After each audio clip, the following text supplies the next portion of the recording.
Today's video I'm gonna be jump starting Alfa Romeo.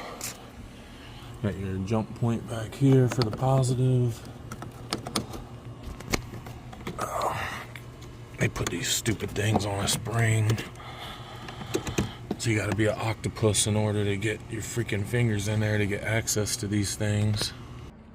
Alright, if you're one of the people that bought one of these stupid cars, you're gonna find out real quick how stupid they are.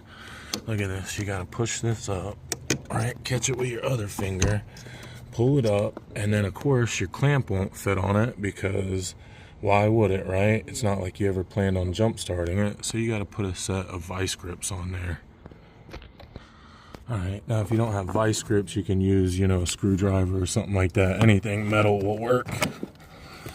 And then clamp to that. And then over here is your negative. And clamp to that.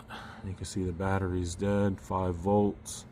Use a Noco Boost 150. Turn it on. It'll jump up to 12 volts. And then we'll be able to start it. Okay, you can start it up.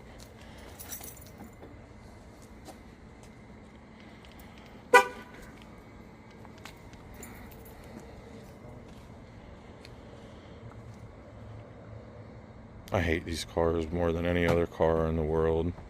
If you own one of these cars, you should immediately take it to a dealership and trade it in on something like a Toyota or something, because this is the world's shittiest car. There you go.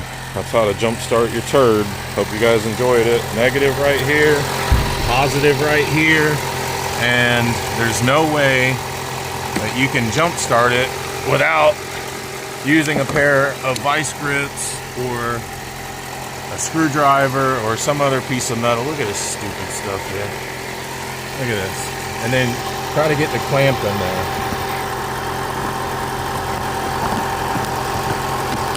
Does that make any sense? Alright, there you go. That's how to jump start your Alfa Romeo. Hope it helped you out. I hate these cars. And why did she just shut the car off? I don't know. The people do this to me every day, man. Jump start their car, they let it run for 2 minutes and then shut it off.